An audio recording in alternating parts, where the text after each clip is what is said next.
do the Muslim parents of Indonesia give their daughters and their sons in marriage to non-Muslims?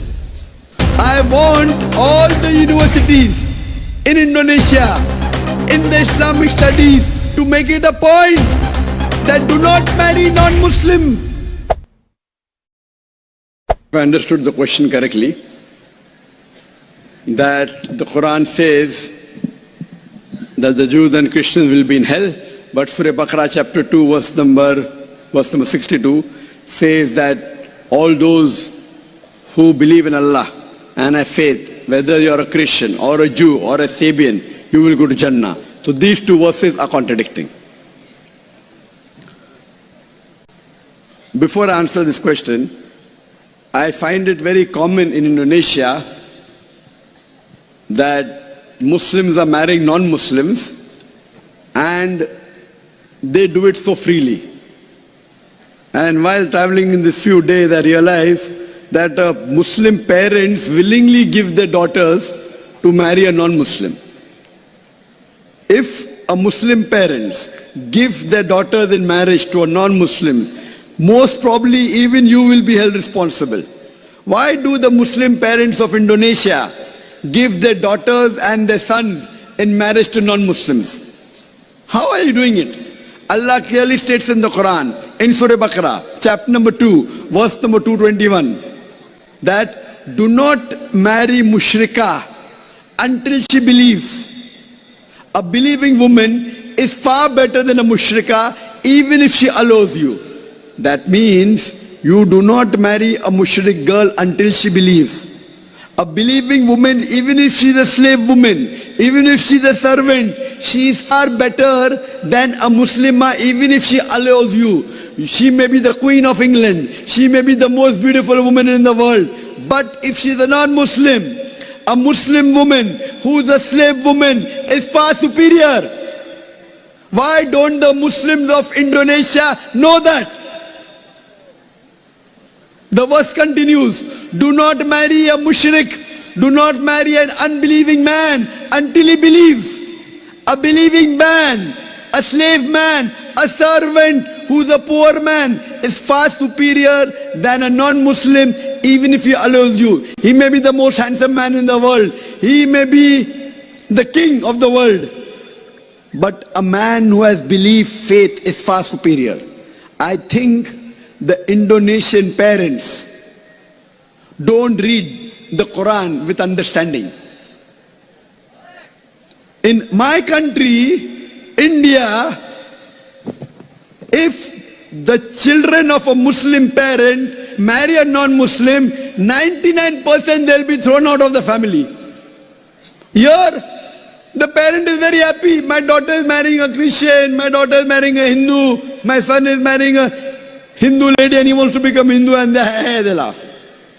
What's happened to the Muslims of Indonesia?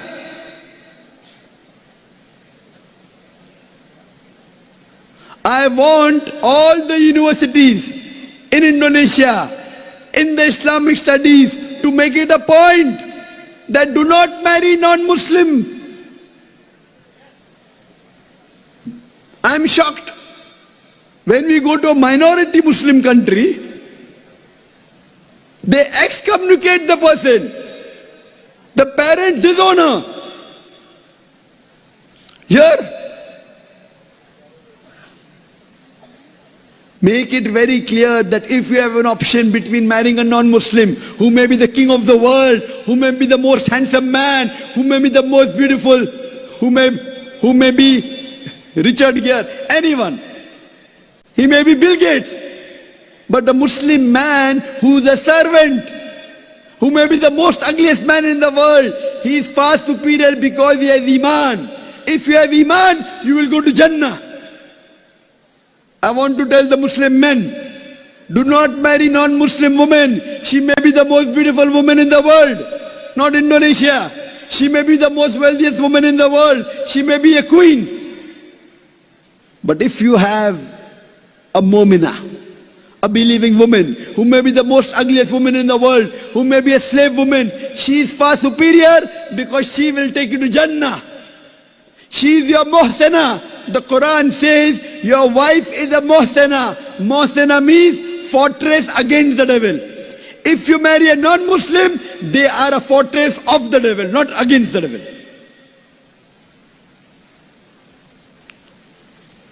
The sister is asking a question that isn't the contradiction in the Quran. When Quran says in various places.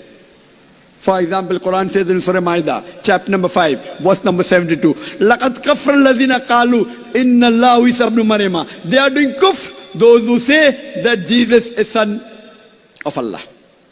That means the Quran says that the Christian and the Jews, they are kafir, they are mushrik, don't marry them. Here in Surah Baqarah chapter 2 verse number 62 it says that as to those who believe in Allah and who believe in His revelation, whether they are Christian, whether they are Sabian, whether they are Jews, they will get the reward. This verse, sister, in context says, talking about when people come to the Prophet. If you read the tafsir of Ibn Kathir, it says that when the people came to the Prophet, those who were Christian, those who were Jews, those who were Sabian, that we did so many sins in the past, can we yet go to Jannah? Then this verse was revealed. Irrespective whether you're a Jew or a Christian, if you believe in one Allah and if you believe in His commandment, inshallah you'll go to Jannah. That means these people accepted Islam. Nowhere does the Quran say that if you remain on Christianity, you'll go to Jannah. If you remain as a Yahud, you'll go to Jannah. It's clear cut. It's your misunderstanding. The verse of Surah Baqarah chapter 2 verse number 62 is talking about those people who were in the past Christians and Jews and Sabians, and now if they accept Islam, Allah says if you accept Islam, you will go to Jannah. Hope that answers the question.